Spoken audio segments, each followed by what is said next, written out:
ಹೇಳ್ತಾರಲ್ವಾ, ಕೆಲವು ಸಮಯ ಸೋಲ್ಬೇಕು, ಆಗನೇ ಗೊತ್ತಾಗತ್ತೆ ನಾವು ಎಷ್ಟು ದೊಡ್ಡವರು ಅಂತ. ಸೌತ್ ಆಫ್ರಿಕಾ ಹ್ಯಾಂಡಲ್ಲಿ ಸೋತಾಗ ಎಲ್ರೂ ಏನನ್ಕೊಂಡ್ರು, ಇಂಡಿಯಾ ಮುಗಿತು, ಸೆಮಿಫೈನಲ್ ಹೋಗಲ್ಲ ಅಂತ. ಆದ್ರೆ ಗೇಮ್ ಇನ್ನೂ ಬಾಕಿ ಇತ್ತು. ದೇವರು ಧೈರ್ಯಶಾಲಿಗಳ ಜೊತೆಗೆ ಇರ್ತಾನೆ ಅಂತಾರೆ ಎಂದು ಟೀಮ್ ಇಂಡಿಯಾ ಡೈರೆಕ್ಟ್ ಧೈರ್ಯ ತೋರಿಸ್ತು.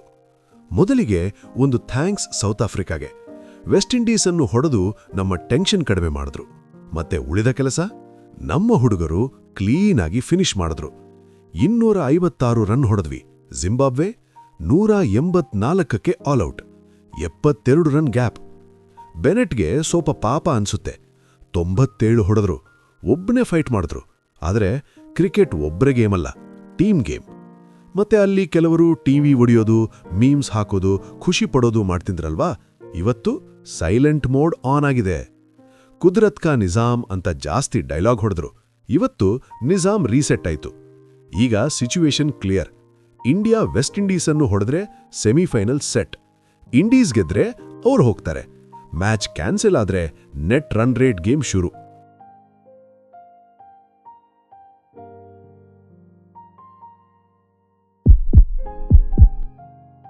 ಆದ್ರೆ ನಾವು ಕ್ಯಾಲ್ಕುಲೇಷನ್ ಮಾಡೋ ಟೀಮ್ ಅಲ್ಲ, ನಾವು ಗೆಲ್ಲೋ ಟೀಮ್.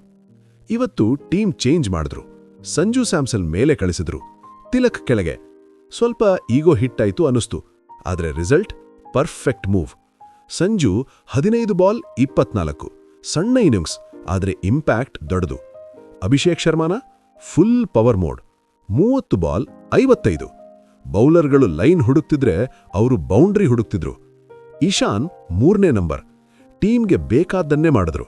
ಸೂರ್ಯಕುಮಾರ ಹಳೆಯ ಸ್ಕೈ ರೀ ಎಂಟ್ರಿ, 13 ಬಾಲ್ 33. ಫೀಲ್ಡ್ ಎಲ್ಲಿದ್ರೂ ಗೊತ್ತಾಗ್ಲಿಲ್ಲ. Tilak Varma 14 ball 44, strike rate 275. ಇವತ್ತು ಎಲ್ಲರಿಗೂ ಉತ್ತರ ಕೊಟ್ರು. ಹಾರ್ದಿಕ್ ಪಾಂಡ್ಯ ಬಗ್ಗೆ ಹೇಳಬೇಕು. ಲವ್ ಮೋಡ್ನಲ್ಲಿದ್ದಾಗ ಹುಡುಗ ಏನ್ ಬೇಕಾದ್ರೂ ಮಾಡ್ತಾನೆ ಅಂತಾರೆ. ಹಾರ್ದಿಕ್ ಕೂಡ ಹಾಗೇ ಇದ್ದಾರೆ. 23 ಬಾಲ್ 50. ಬ್ಯಾಟ್ ಕೊಟ್ರೆ ಹೊಡಿತಾರೆ, ಬಾಲ್ ಕೊಟ್ರೆ ವಿಕೆಟ್ ತೆಗಿತಾರೆ. ಇದು ಆಲ್ರೌಂಡರ್ ಡೆಫಿನಿಷನ್. ಆದರೆ ಸ್ವಲ್ಪ ಟೆನ್ಷನ್ ಇದೆ. ಬೆನೆಟ್ 97 ಹೊಡೆದ್ರು, ಶಿವಂ ದುಬೆ 1 ಓವರ್ 26 ಕೊಟ್ರು. ದೊಡ್ಡ ಟೀಮ್ ಎದುರು ಇದ್ರು ಅಂದ್ರೆ ಡೇಂಜರ್. ಆದರೆ ಬುಮ್ರಾ, ಹರ್ಷ್ದೀಪ್, ಹಾರ್ದಿಕ್ ಇದ್ದಾರೆ ಅಂದ್ರೆ ನಮ್ಗೆ ಭಯ ಬೇಡ. Harshdeep 4 over 24 run 3 wicket, simply class. ಮುಂದೆ ವೆಸ್ಟ್ ಇಂಡೀಸ್, ಅದ್ಮೇಲೆ ಬಹುಶಃ ನ್ಯೂಜಿಲೆಂಡ್. 2019 ನೆನಪಿದೆ ಅಲ್ವಾ? ಈ ಸಲ ಕಥೆ ಬೇರೆ ಇರಬೇಕು. ಒಟ್ನಲ್ಲಿ ಇವತ್ತು ದಿನ ನಮ್ಮದು, ಸೋಷಿಯಲ್ ಮೀಡಿಯಾ ನಮ್ಮದು, ಮೀಮ್ಸ್ ನಮ್ಮದು, ಮೊಮೆಂಟ್ ನಮ್ಮದು. ಈಗ 3 ಮ್ಯಾಚ್ 3 ಗೆಲುವು, ಕಪ್ ನಮ್ಮದು. ಹಾಗಿದ್ರೆ ನಿಮ್ಗೇನನ್ಸುತ್ತೆ? India cup ಗೆಲ್ತಾ? ಕಮೆಂಟ್ನಲ್ಲಿ ಹೇಳಿ, ಲೈಕ್ ಹೊಡೀರಿ, ಸಬ್ಸ್ಕ್ರೈಬ್ ಮಿಸ್ ಮಾಡಬೇಡಿ.